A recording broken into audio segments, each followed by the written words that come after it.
ನಮಸ್ಕಾರ, ನೀವು ನೋಡ್ತಾ ಇರೋ ನಿಮ್ಮ ಕನ್ನಡ ನ್ಯೂಸ್. ನಾನು ಪ್ರಿಯಾ. ಮಕ್ಕಳಿಗೆ ಗುಣಮಟ್ಟ ಶಿಕ್ಷಣದ ಜೊತೆಗೆ ಸಂಸ್ಕಾರ ಮತ್ತು ನೈತಿಕ ಮೌಲ್ಯಗಳನ್ನು ಕಲಿಸಬೇಕೆಂದು ವೇದಿಕೆಯಲ್ಲಿ ಮಾತನಾಡಿದ ಮಹಿಳಾ ಮತ್ತು ಮಕ್ಕಳ ಕಲ್ಯಾಣ ಸಚಿವೆ ಲಕ್ಷ್ಮೀ ಹೆಬ್ಬಾಳ್ಕರ್, ಬಿಕೆಲೋನಿ ಗ್ರಾಮದಲ್ಲಿ ಸಿದ್ದೇಶ್ವರ ಶಿಕ್ಷಣ ಸಂಸ್ಥೆಯ ಸುವರ್ಣ ಸಂಭ್ರಮೋತ್ಸವದ ಕಾರ್ಯಕ್ರಮದ ವೇದಿಕೆಯಲ್ಲಿ ವಿಜ್ಞಾನ ಭವನದ ಶಂಕುಸ್ಥಾಪನೆ ಫಲಕವನ್ನು ಅನಾವರಣಗೊಳಿಸಿದರು. ಸಿದ್ದೇಶ್ವರ ಶಿಕ್ಷಣ ಸಂಸ್ಥೆ ಈ ಭಾಗದಲ್ಲಿ ಮಕ್ಕಳಿಗೆ ಜ್ಞಾನ ನೀಡುವುದರ ಜೊತೆಗೆ ಸಂಸ್ಕಾರವನ್ನು ನೀಡುತ್ತಿರುವುದು ಶ್ಲಾಘನೀಯ. ಶಿಕ್ಷಣಕ್ಕೆ ಇರುವ ಪ್ರಾಮುಖ್ಯತೆಯನ್ನು ಪಾಲಕರು ಅರಿತುಕೊಂಡು ತಮ್ಮ ಮಕ್ಕಳಿಗೆ ಉನ್ನತ ಶಿಕ್ಷಣ ಕೊಡಿಸಬೇಕು. ಇನ್ನು ನಮ್ಮ ಸರ್ಕಾರ ಅನುಷ್ಠಾನಗೊಳಿಸಿರುವ ಗ್ಯಾರಂಟಿ ಯೋಜನೆಯು ಮಹಿಳೆಯರು ಸ್ವಾವಲಂಬನೆ ಜೀವನ ನಡೆಸಲು ಅನುಕೂಲವಾಗಿದೆ ಎಂದರು. ಅಷ್ಟೇ ಅಲ್ಲದೆ ಪ್ರತಿದಿನ ರಾತ್ರಿ 7ರಿಂದ 9ರವರೆಗೆ ಮೊಬೈಲ್ ಧಾರಾವಾಹಿ ನೋಡುವುದು ಬಿಟ್ಟು ಮಕ್ಕಳ ಓದಿನ ಕಡೆ ಗಮನ ನೀಡಿ ಎಂದು ಸಲಹೆ ನೀಡಿದರು. ಇದೇ ವೇದಿಕೆಯಲ್ಲಿ ಮಾತನಾಡಿದ ಸಕ್ಕರೆ ಸಚಿವ ಶಿವಾನಂದ ಪಾಟೀಲ್, ಗಡಿ ಭಾಗದಲ್ಲಿ ಅನೇಕರು ಶಿಕ್ಷಣದಿಂದ ವಂಚಿತರಾಗುವುದನ್ನು ಗಮನಿಸಿದ BM ಕೋರೆ ಅವರು ಈ ಸಿದ್ದೇಶ್ವರ ಶಿಕ್ಷಣ ಸಂಸ್ಥೆ ಕಟ್ಟಿ ತಮ್ಮ 78ನೇ ವಯಸ್ಸಿನಲ್ಲಿ ಶಿಕ್ಷಣ ಸೇವೆಯಲ್ಲಿ ತೊಡಗಿಸಿಕೊಂಡಿರುವುದು ಮೆಚ್ಚುವಂತದ್ದು ಎಂದು ಹೇಳಿದರು. ಈ ಕಾರ್ಯಕ್ರಮದಲ್ಲಿ ಇಂಡಿ ಶಾಸಕ ಯಶವಂತರಾಯಗೌಡ ಪಾಟೀಲ್, ನಾಗ್ಟನ್ ಶಾಸಕ ವಿಠಲ್ ಕಟಕ್ದೊಂಡ್, ಡಾಕ್ಟರ್ ವಿಜಯ ಕೋರಿಶೆಟ್ಟಿ, ಅರುಣ್ ಶಾಪೂರ್, MR ಪಾಟೀಲ್, ರಾಜುಗೌಡ ಪಾಟೀಲ್ ಇತರರು ಭಾಗವಹಿಸಿದ್ದರು. ಹಿರಿಯರು ಬಂದಿದ್ದಾರೆ, ಮಹಿಳೆಯರು ಬಂದಿದ್ದಾರೆ. ಎಲ್ಲರನ್ನೂ ಊಟ ಮಾಡಿ ಕುಣಿಸಿದಿರೇನೆ ಅಂತ ಕೇಳಿದೆ. ಇಲ್ಲ, ಇನ್ನೂ ಊಟ ಯಾರ್ದು ಆಗ್ಲಿಲ್ಲ, ಇನ್ನು ಪ್ರಸಾದ ಯಾರ್ದು ಆಗ್ಲಿಲ್ಲ ಅಂತ ಕೇಳಿದೆ. ನಾನು ಕೂಡ ಬೆಳಗಾವಿಯನ್ನು ಬಿಟ್ಟಾಗ 8:30 ಆಗಿತ್ತು. ಸ್ವಲ್ಪ ಕಬ್ಬಿನ ಸೀಸನ್, ಬಹಳಷ್ಟು ಟ್ರಾಫಿಕ್ ಇರೋದ್ರಿಂದ ನನಗೂ 5:30 ಗಂಟೆ ಬೇಕಾಯ್ತು ಇಲ್ಲಿವರೆಗೆ ಬಂದು ಹತ್ಲಿಕ್ಕೆ. ನನ್ನ ಹೊಟ್ಟೆನೂ ಬಹಳ ಹಸಿದಿದೆ. ಅದರಲ್ಲಿ ನನ್ನನ್ನು ಕರ್ಕೊಂಡು ಬಂದಂತ MLA ಸಾಹೇಬರು ಕೇಳಿದ್ರು, ಏನು ಊಟ ಇದೆ ಅಂತ ಕೇಳಿದ್ರು. ಮಾಂತೇಶ್ ಸ್ವಾಮಿಗಳನ್ನ ಜವಾರಿ ಊಟ ಇದೆ ಅಂತ ಹೇಳಿದ್ರು. ಸೊ ಇನ್ನೂ ಹಸು ಡಬಲ್ ಆಯ್ತು ನನಗೆ. ಅದಕ್ಕೆ ನಾನು ಕಾರ್ಯಕ್ರಮದಲ್ಲಿ ಬಹುಶಃ ನಾನೇ ಕೊನೆಯದಾಗಿ ಮಾತನಾಡ್ತಾ ಇದ್ದೇನೆ ಅನಿಸ್ತಾ ಇದೆ. ನಾನೇನು ಜಾಸ್ತಿ ಮಾತಾಡೋದಿಲ್ಲ. ಶ್ರೀ ಸಿದ್ದೇಶ್ವರ ಶಿಕ್ಷಣ ಸಂಸ್ಥೆ ಇದರ ಒಂದು ಸುವರ್ಣ ಮಹೋತ್ಸವದ ಅಂಗವಾಗಿ ಬಹಳಷ್ಟು ಅರ್ಥಪೂರ್ಣವಾದಂಥ ಕಾರ್ಯಕ್ರಮವನ್ನ ನಾವೆಲ್ಲರೂ ನೋಡ್ತಾ ಇದ್ದೀವಿ.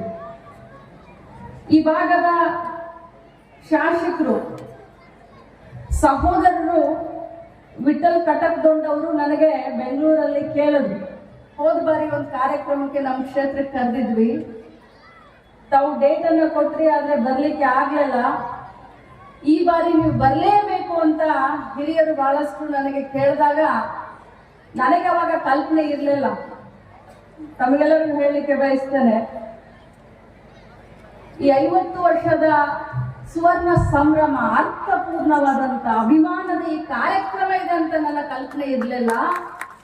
ಆದ್ರೆ ಇಲ್ಲಿ ಬಂದ ಮೇಲೆ ಬಹಳಷ್ಟು ಹಿರಿಯರು, ಬಹಳಷ್ಟು ಮಹನೀಯರು ಈ ಸಂಸ್ಥೆಯ ಅಧ್ಯಕ್ಷರಾದಂತಹ ಕೋರೆ ಸಾವ್ಕಾರರ ಬಗ್ಗೆ ಮಾತನಾಡಿದಂತಹ ಮಾತುಗಳು ನನ್ನ ಅಭಿಮಾನವನ್ನ ಇಮ್ಮಡಿಗೊಳಿಸ್ತು. ನಾನು ಬಂದಿದ್ದು ಸ್ವಾರ್ಥಕತೆ ಆಯಿತು ಅಂತ ಒಂದು ಮಾತನ್ನ ಹೇಳಲಿಕ್ಕೆ ಬಯಸ್ತೇನೆ.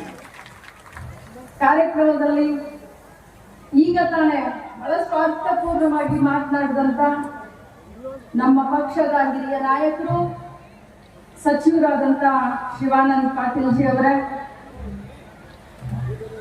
BM ಕೋರೆ ಸಾವ್ಕರ್ ಅವರೇ, MLA ಅವರಾದಂತ ವಿಠಲ್ ಕಟಕ್ದೊಂಡ್ ಅವರೇ, ನಮ್ಮ ಕುಲಪತಿಗಳಾದಂತ ಡಾಕ್ಟರ್ ವಿಜಯ ಕೋರಿಶೆಟ್ಟಿ ಅವರೇ, ನಮ್ಮ ವೀರಶೈವ ಮಹಾಸಭಾ ಅಧ್ಯಕ್ಷರು, ಹಿರಿಯರು ಬಹಳ ಅರ್ಥಪೂರ್ಣವಾಗಿ ಮಾತನಾಡಿದ್ರು. ಅವರು ಕೂಡ ನಾನು ಗಮನಿಸ್ತಾ ಇದ್ದ ಅವ್ರ ಮಾತುಗಳನ್ನು ಕೂಡ ಅಜಾತ ಶತ್ರು ಅಂತ ಹೇಳೋದು. VC ನಾಗ್ಠಾಣ ಅವರೇ, MC ಮಧ್ವಾವಿ ಅವರೇ, VD ಐಹೊಳೆ ಅವರೇ, SK ಕೊಪ್ಪ ಅವರೇ, ನಮ್ಮ ಸಂಗಮೇಶ್ ಬಬಲೇಶ್ವರ್ ಅವರೇ, ರಾಜುಗೌಡ ಅವರೇ, ಡಾಕ್ಟರ್ ಮಲ್ಲಿಕಾರ್ಜುನ್ ಉಟಿಗೆ ಅವರೇ, ನಮ್ಮ ಒಬ್ರು ಕಾರ್ಪೊರೇಟರ್ ಬಂದಿದ್ದಾರೆ, ಮಹಿಳೆಯರು ಶಾಪೂರ್ ಅವರು ಬಂದಿದ್ದಾರೆ. ಬಹಳಷ್ಟು ವೇದಿಕೆ ಮೇಲೆ ಬಹಳಷ್ಟು ಗಣ್ಯರಿದ್ದಾರೆ, ರೈತ ಮುಖಂಡರಿದ್ರು, ಅವರು ಕೂಡ ಮಾತನಾಡಿ ಹೋದ್ರು. ಮಾತನಾಡುವಂತ ಸಂದರ್ಭದಲ್ಲಿ ರಾಜಕೀಯ ಕಡಿಮೆ ಮಾತನಾಡಿ ಅಂತ ನಮಗೆ ಹೇಳಿ ಹೋದ್ರು. ಆದ್ರೆ ಏನ್ ಮಾಡೋದು, ನಾವು ರಾಜಕಾರಣಿಗಳು. ಇಲ್ಲಿ ಒಳ್ಳೆ ಜನರು ಸೇರಿದಿರಿ, ಮಹಿಳೆಯರು ಇದ್ರಿ, ಹಿರಿಯರು ಇದ್ರಿ, ದೊಡ್ಡ ವೇದಿಕೆಯನ್ನು ಇದೆ, ಜೊತೆಲಿ ಒಳ್ಳೆ ಮ್ಯೂಸಿಕ್ ಸಿಸ್ಟಮ್ ಕೂಡ ಇದೆ, ಸೌಂಡ್ ಸಿಸ್ಟಮ್ ಕೂಡ ಬಹಳಷ್ಟು ಒಳ್ಳೆಯದಾಗಿದೆ. ನನ್ನ ಮಾತು ಸ್ಪಷ್ಟವಾಗಿ ನಿಮಗೆ ಕೇಳ್ತಾ ಇದೆ. ಸೊ ನಮಗೂ ಕೂಡ ಒಂದು 4 ಬಂಧುಗಳೇ, ಶಿಕ್ಷಣ ನಮ್ಮ ಜೀವನದಲ್ಲಿ, ನಮ್ಮ ಮಕ್ಕಳ ಜೀವನದಲ್ಲಿ, ಸಮಾಜದಲ್ಲಿ ಶಿಕ್ಷಣಕ್ಕೆ ಯಾವ ರೀತಿಯಾದಂತ ಒಂದು ಪ್ರಾಮುಖ್ಯತೆಯನ್ನು ನಾವು ಕೊಡ್ತೀವಿ.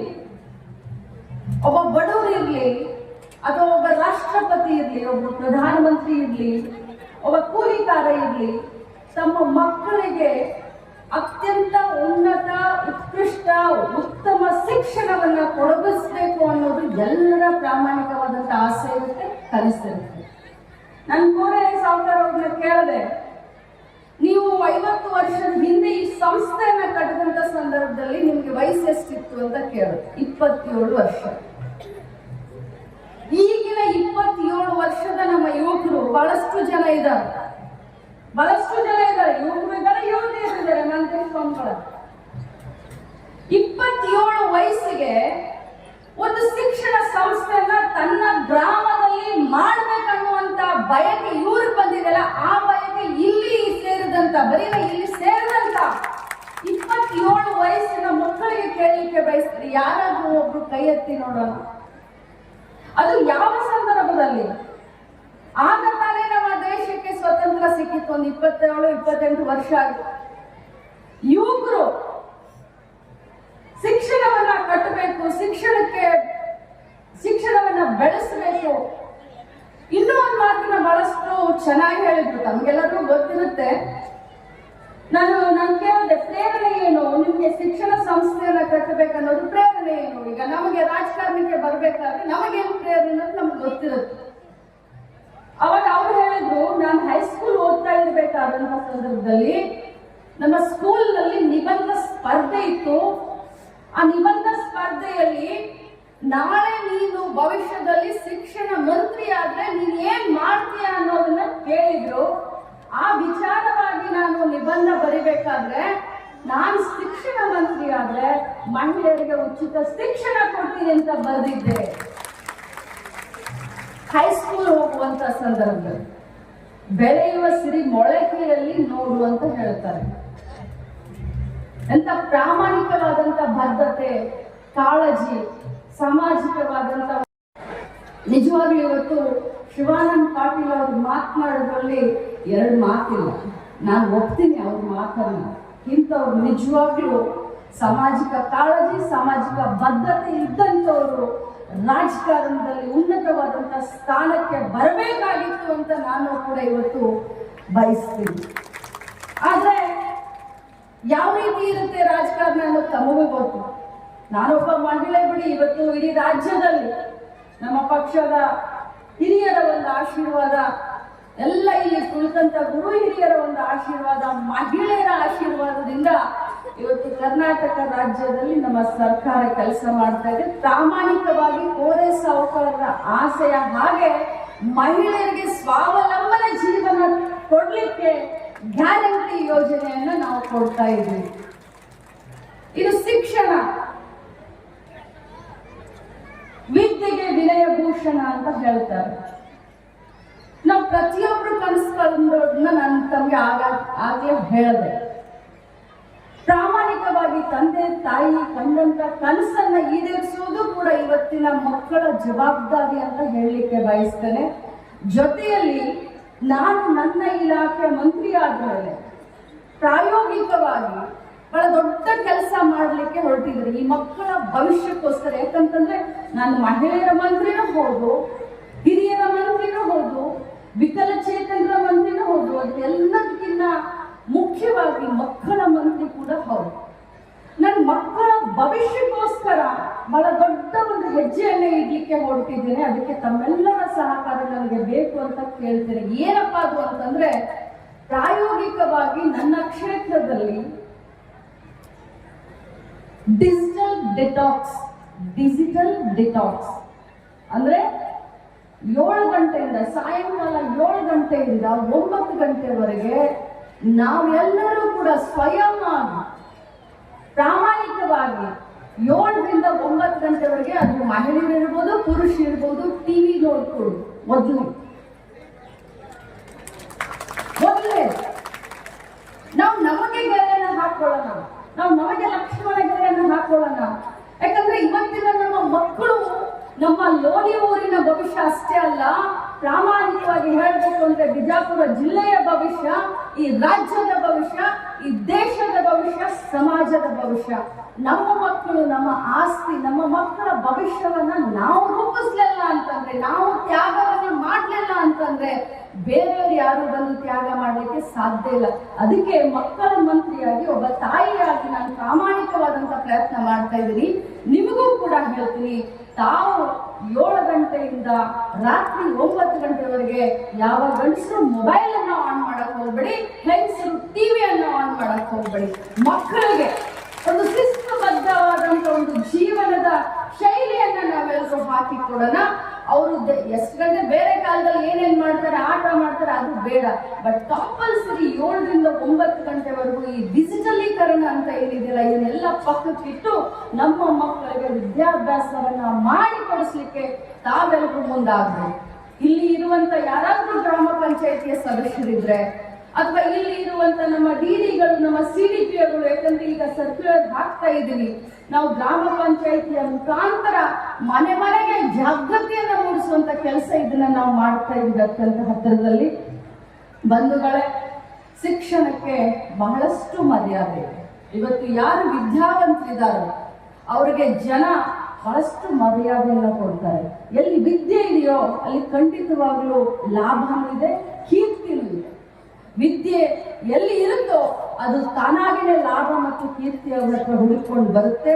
ಸೊ ಇಂಥ ಒಂದು ಶಿಕ್ಷಣಕ್ಕೆ ಆದ್ಯತೆಯನ್ನ ಕೊಟ್ಟು ತಮ್ಮ 27ನೇ ವಯಸ್ಸಿಗೆ ಈ ಒಂದು ಗಿಡವನ್ನ, ಈ ಒಂದು ಬೀಜವನ್ನ ಹಾಕಿ ನೆಟ್ಟು ಇವತ್ತು ಸಾರ್ಥಕತೆಯ 50ನೇ ವರ್ಷದ ಸುವರ್ಣ ಮಹೋತ್ಸವವನ್ನ ಆಚರಣೆ ಮಾಡ್ತಾ ಇದ್ದಾರೆ. ನಮ್ಮನ್ನು ಕೂಡ ಈ ಒಂದು ಸಂದರ್ಭದಲ್ಲಿ ನಮ್ಮನ್ನು ಕೂಡ ಕರೆಸಿ ಹೇಳಿದ್ರು, ನನ್ನ ತಂಗಿಯ ಸಮಾನ ನೀವು ಈ ಕಾರ್ಯಕ್ರಮಕ್ಕೆ ಬಂದಿದ್ದು ನನಗೆ ಅತ್ಯಂತ ಇಷ್ಟ ಆಯಿತು ಅಂತ ಹೇಳಿದ್ರು. ನಾನು ಅವ್ರಿಗೆ ಹೇಳಲಿಕ್ಕೆ ಬಯಸ್ತೇನೆ, ನಾನು ಕಾರ್ಯಕ್ರಮಕ್ಕೆ ನನ್ನನ್ನ ಈ ಭಾಗದ ಶಾಸಕರು ನನ್ನನ್ನ ಕರ್ಕೊಂಡು ಬಂದು ಒತ್ತಾಯ ಮಾಡಿ, ಆದ್ರೆ ನನಗೆ ಈ ಕಾರ್ಯಕ್ರಮದಲ್ಲಿ ಭಾಗವಹಿಸಿ ನಿಮ್ಮ 2 ಪಟ್ಟು ನನಗೆ ಸಂತೋಷ ಆಗಿದೆ ಅಂತ ಹೇಳಲಿಕ್ಕೆ ಬಯಸ್ತೇನೆ. ಬಹಳಷ್ಟು ಧೀಮಂತ, ನಿಸ್ವಾರ್ಥ, ಧೀಮಂತ ಒಂದು ನಾಯಕತ್ವದ ಗುಣ ನಮ್ಮ ಪಕ್ಷದಲ್ಲಿ ಇದ್ದೋದು ಅಂತ ನನಗೆ ಇನ್ನು ಬಹಳ ಹೆಮ್ಮೆ. ಯಾಕಂದ್ರೆ ಪಕ್ಷಾತೀತವಾಗಿ ಕೂಡ ಶಿಕ್ಷಣ ನಾವು ಇವತ್ತು ನೋಡ್ಬೇಕಾಗುತ್ತೆ. ನಾವು ಯಾವತ್ತಿದ್ರೂ ಕೂಡ ಕುಡಿಯುವ ನೀರಿನಲ್ಲಿ, ಶಿಕ್ಷಣದಲ್ಲಿ, ಆಸ್ಪತ್ರೆಯಲ್ಲಿ ರಾಜಕಾರಣಿಗಳು ರಾಜಕಾರಣ ಮಾಡಲಿಲ್ಲ ಅಂತಂದ್ರೆ ಸಮಾಜ ಬಹಳಷ್ಟು ಸುಂದರವಾಗಿ ಸಾಗುತ್ತೆ. ಅದರಲ್ಲೂ ಕೋರೆ ಸಾಹುಕಾರರು ನಮ್ಮ ಪಕ್ಷದಲ್ಲಿ ಅಂತವರೊಬ್ರು ನಿಸ್ವಾರ್ಥದಿಂದ ಪ್ರಾಮಾಣಿಕವಾಗಿ ಇದ್ರು ಅನ್ನೋದನ್ನ ಕೇಳಿದ್ರೆ, ಇದ್ದಾರೆ ಅನ್ನೋದನ್ನ ಕೇಳಿದ್ರೆ ನಿಜವಾಗ್ಲೂ ಬಹಳಷ್ಟು ಖುಷಿಯಾಗುತ್ತೆ.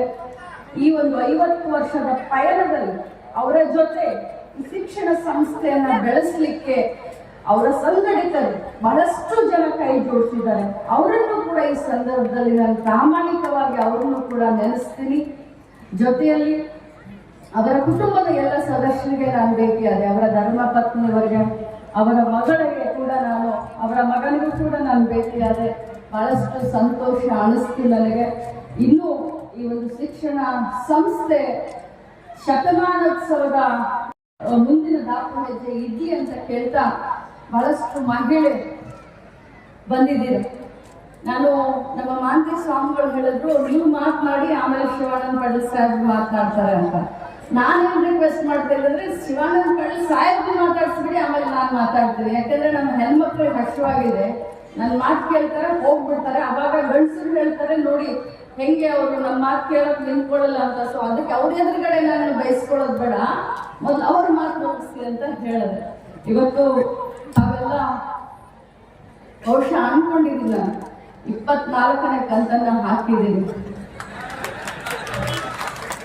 ಯಾಕಂತಂದ್ರೆ ಮೊನ್ನೆ ನಡೆದಂತ ವಿಧಾನಸಭಾ ಅಧಿವೇಶನದಲ್ಲಿ ನನ್ನ ಮೇಲೆ ಒಂದು ಆಪಾದನೆಯನ್ನು ಮಾಡುತ್ತಾ ಇದ್ರು ಬಿಜೆಪಿಯವರು. 5,000 ಕೋಟಿ. ನಾನು ಹೇಳಿದೆ, ಆರ್ ಅಶೋಕ್ ಅವರಿಗೆ ನಾನು ಹೇಳಿದೆ, ಬಹಳ ಸಂತೋಷ, 5,000 ಕೋಟಿ ಆಗಿಬಿಟ್ರೆ ಇವತ್ತನೇ ಉತ್ತರ ಕರ್ನಾಟಕ ರಾಜ್ಯ ಘೋಷಣೆ ಮಾಡ್ಬಿಡ್ತೀವಿ, ಇಲೆಕ್ಷನ್ಗೆ ಹೋಗ್ಬಿಡ್ತೀವಿ ಅಂತ. ಬಂಧುಗಳೇ, ಯಾರ್ಯಾರಿಗೆ 24ನೇ ಕಂತು ಅಂದ್ರೆ ಗೃಹಲಕ್ಷ್ಮಿಯ ಫಲಾನುಭವಿಗಳು ನನ್ನ ಸ್ವಾಭಿಮಾನದ ಮಹಿಳೆಯರು ಯಾರ್ಯಾರು ಇದ್ದಾರೆ ಅಂತ ಒಮ್ಮೆ ಕೈ ಎತ್ತಿ ನೋಡೋದು, ಎಷ್ಟು ಜನ ಇದ್ದಾರೆ ಅಂತ ಒಮ್ಮೆ ಕೈ. ನನಗೆ ಹೆಮ್ಮೆ ಆಗುತ್ತೆ. ನನಗೆ ಹೆಮ್ಮೆ ಆಗುತ್ತೆ.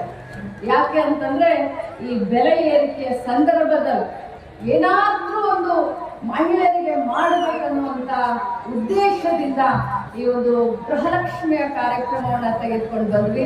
ಇದ್ರ ಮುಂದುವರೆದಂತ ಭಾಗ ಒಂದು ಡಿಜಿಟಲ್ ಡಿಟಾಕ್ಸ್, ಇನ್ನೊಂದು ಗೃಹಲಕ್ಷ್ಮಿಯ ಸಹಕಾರಿ ವಿವಿಧೋದ್ದೇಶ ಬ್ಯಾಂಕ್. ಸೊ ನಿಮ್ಗೆಲ್ಲರಿಗೂ ಕೂಡ ನಾನು ಈ ಸಂದರ್ಭದಲ್ಲಿ ಆಹ್ವಾನ ಮಾಡ್ತೀನಿ. ಅತ್ಯಂತ ಶೀಘ್ರದಲ್ಲಿ ಇನ್ನೊಂದು ವಾರದ ಒಳಗಡೆ ನಾವು ಗೃಹಲಕ್ಷ್ಮಿ ಬ್ಯಾಂಕ್ನ ಮೆಂಬರ್ಶಿಪ್ ಮಾಡ್ತಾ ಇದ್ದೀವಿ. ತಾವೆಲ್ಲರೂ ಕೂಡ ಅದರ ಮೆಂಬರ್ ಆಗಿ, ಯಾಕಂತಂದ್ರೆ ಇದು ಸರ್ಕಾರಿ ಬ್ಯಾಂಕ್, ಇದು ಬೇರೆ ಬ್ಯಾಂಕ್ ಅಲ್ಲ, ಸರ್ಕಾರದಿಂದನೇ ಆಗ್ತಾ ಇರುವಂತ ಬ್ಯಾಂಕು.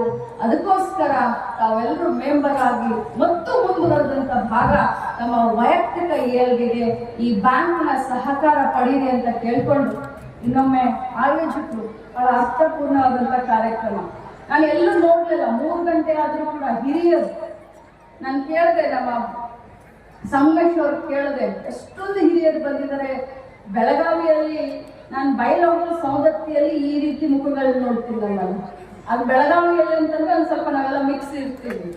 ಸ್ವಲ್ಪ ಬೈಲಹೊಂಗಲ ಸೌದತ್ತಿ ಗೋಕಾಕದಲ್ಲಿ ಈ ರೀತಿ ಪೇಟೆ, ಈ ರೀತಿ ಟೊಪಿಗೆ ಹಾಕೊಂಡು ಶಿಸ್ತುಬದ್ಧವಾದಂತ ಬೆಳೆ ಅಂಗಿ ದೋತ್ರ ಉಟ್ಕೊಂಡು ಹಿರಿಯರು ಬಂದಿದ್ದು ನೋಡುತ್ತಾ ಇದ್ದೆ.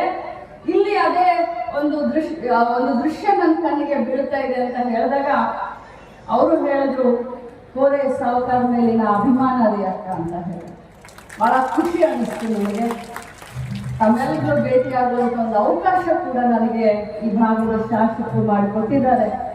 ಅವ್ರಿಗೂ ಕೂಡ ಆ ದೇವರ ಆಶೀರ್ವಾದ, ಜನರ ಆಶೀರ್ವಾದ ಇರಲಿ ಅಂತ ಕೇಳ್ಕೊಂಡು ನಾವೆಲ್ಲ ನಿಮ್ಮ ಜೊತೆ ಇದ್ದೀವಿ ಅಂತ ಹೇಳಿ ಕೋರೆ ಸಾವುಕಾರರಿಗೆ ಆ ಭಗವಂತ ಆಯುಷ್ಯ ಆರೋಗ್ಯ ನೀಡಲಿ, ಅವರು ಕೂಡ ಶತಕವನ್ನ ಬಾರಿಸಲಿ ಅನ್ನುವಂಥ ಒಂದು ಪ್ರಾರ್ಥನೆಯೊಂದಿಗೆ ನನ್ನೆಲ್ಲರಿಗೂ ವಂದಿಸಿ ನನ್ನ ಮಾತನ್ನು ಮುಗಿಸ್ತೀನಿ.